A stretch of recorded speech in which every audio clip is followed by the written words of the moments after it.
Greetings, Culturians, and welcome back to the channel. My goodness, the DC rumors are swirling up a storm right now. Is Gunn gone? Is Zack Snyder coming back? Are we going to get something new after Woman of Tomorrow? Or is that just basically going to be the end of the line? Great questions all. Let's see if we can talk about them. Here we go. But before we get started, just a real quick reminder, I am trying to get to 50K. We have to get there, folks. It's a goal. You can help me with it. Double check you're still subscribed. If not, click the subscribe button, then hit the bell icon, turn on all notifications, hit the thumbs up button, and leave me comments. I need them. I want to talk about this. This is a crazy rumor coming out of ThatParkPlace from Trevor Denning over there. James Gunn is leaving DC before Man of Tomorrow. My goodness. That means after Woman of Tomorrow, we're going to get Man of Tomorrow. And there's a tie-in. They had to shoot extra scenes to put Superman into more of the Supergirl movie. And they also had to bolster a little bit with Mamoa's character. My goodness, this thing is such a mess. But Zack Snyder's discussed a return. And here we are talking about it. New questions about James Gunn, Zack Snyder, and the future of DC Studios are being raised. A series of social media posts from Cosmic Book News tied to WonderCon are fueling that conversation. They suggest that Gunn would potentially leave DC and that Snyder could resume storytelling duties with some of the company's most iconic characters. Now, to be fair, that wouldn't surprise me. Gunn was feeling like he was already done, cooked, over. And I think the problem is that everything looks like Guardians of the Galaxy, and people make jokes about that. Guardians of the Supergirl or any of the other things that he's done, including Peacemaker, it's just the same like format and joke over and over again, lacking any real heart, character, or even story development. That's a problem fans have had for quite some time.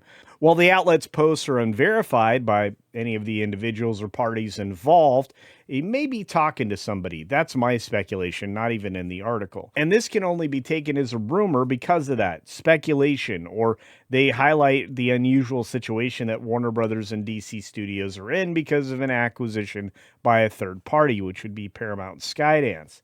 Now, the claims about Gunn's future at DC Studios seem to ring true, maybe. Maybe not at the exact timing, but that's been going on for quite a while behind the scenes and in other places that I've heard about that. So that doesn't seem that far-fetched. But the first claim that Cosmic Book News makes is that James Gunn expected out before Man of Tomorrow, in addition to his leadership role at DC Studios as co-CEO and directing the next Superman movie. Removing him from the co-CEO position mid-film may seem unlikely. Is it possible? Maybe, but I mean, we've seen these kinds of rumors before. This does stretch back a day or two ago, so we'll see if any of these things come true in the near future. But they're not the only one running with the story. A lot of outlets, including Hollywood something or another, Hollywood Critic or Hollywood Culture, I don't know what it's called. I don't pay attention to any of these also ran sites or any of these accounts because they're often just shill sites or bots for the, well, the worst things that you can imagine.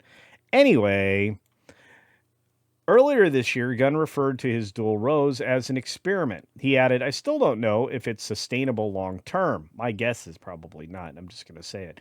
It's a lot. There just aren't enough hours in the day. Notably, his contract with DC Studios runs through spring of 2027, so Man of Tomorrow isn't slated for release until summer of 2027. Even if he did step down as the studio head before release, he could still remain creatively involved in the film and its marketing. I don't know why he wouldn't be. Can you guys guess why they wouldn't want to do that? I mean, it's his vision. You should let him live it out, unlike Zack, who got booted out of his last film with DC before it was even finished, which was kind of embarrassing, not just for him, but for the studio.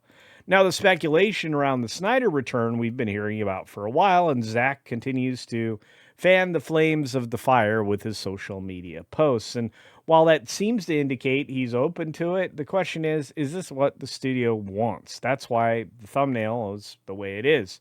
I don't know that the Snyderverse is coming back. I think that it's something that could return in pieces. I'm not sure you want to recreate the terrible dark filtering of the dystopian world that Snyder was building.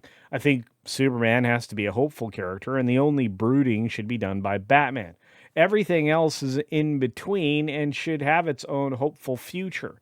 And I don't know if Momoa would stick around in that role or revert back to Aquaman.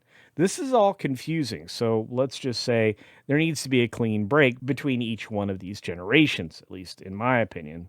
So much for that. So they approached Zack Snyder for Snyderverse Return, the outlet claimed. Whoever they may be, whether it's current Warner Brothers leadership or potential incoming Paramount Skydance executives, is unclear because it's such a broad term. Who's they? Would be the question.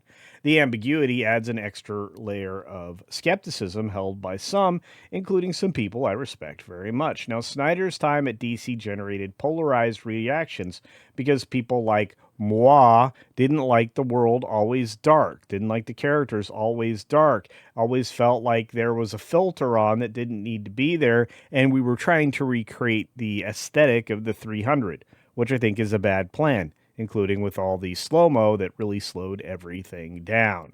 Now, fan demand resulted in a 4-hour Snyder cut of Justice League, which they gave in on, much to their credit, listening to fans for a change. And while audiences generally felt it was far superior to the theatrical cut, it failed to move the needle in favor of a franchise revival. And that's for a lot of reasons. They were already pivoting to a different direction. Again, maybe listening to fans and how dark and dire this particular version of DC was. Now, Snyder's post-DC output notably is just his Rebel Moons films, which were for Netflix. And I really have to tell you, didn't do very well. They didn't capture an audience at all.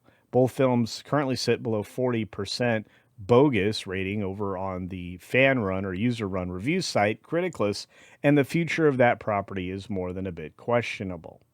But the potential merger is what makes things kind of murky here. You see, the potential leadership change over at Warner Brothers opens the door for speculation, but maybe even more than that. And who's to say there haven't been conversations between Zack and the new owners of Warner Brothers, which is, well, should be Paramount Skydance. If David Ellison's Paramount Skydance merger with the studio passes regulatory approval, which it may, I mean, they've just sent out some DOJ requests and subpoenas recently, so we'll have to see how that goes. But it's one of the biggest shakeups in Hollywood history if it is executed. And at the same time, maybe one of the best.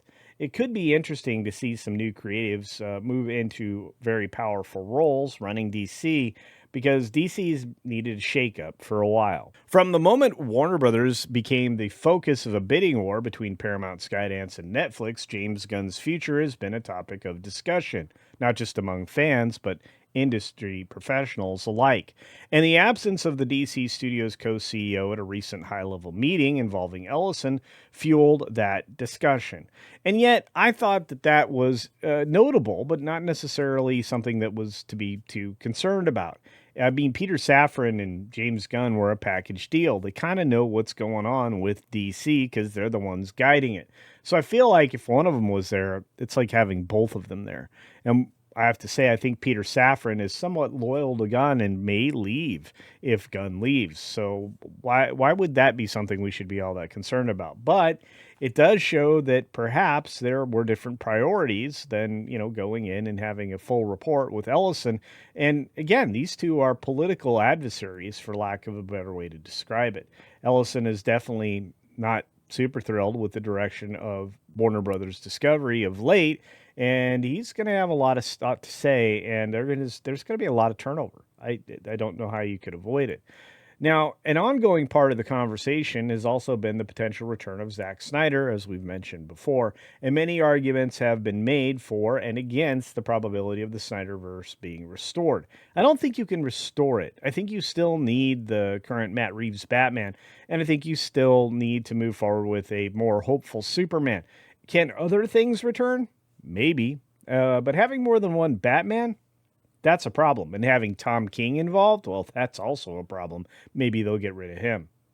So the situation is definitely still very much in flux, and ultimately the information presented should be viewed as speculation and not confirmation. I can't emphasize that enough. As much as I look forward to the coverage done by Cosmic Book News, and I think, Matt does as good a job as he can, I think there's also a decent chance that he's talking to somebody who's feeding him this information. And if that's the case, it could be good information, or it could equally be bad.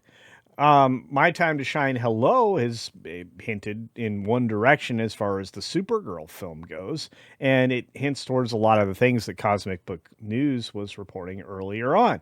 So it's hard to say at this point, but for now, we're going to definitely firmly call this rumor. The question is, would we be better off with Snyder, Gunn, or somebody new?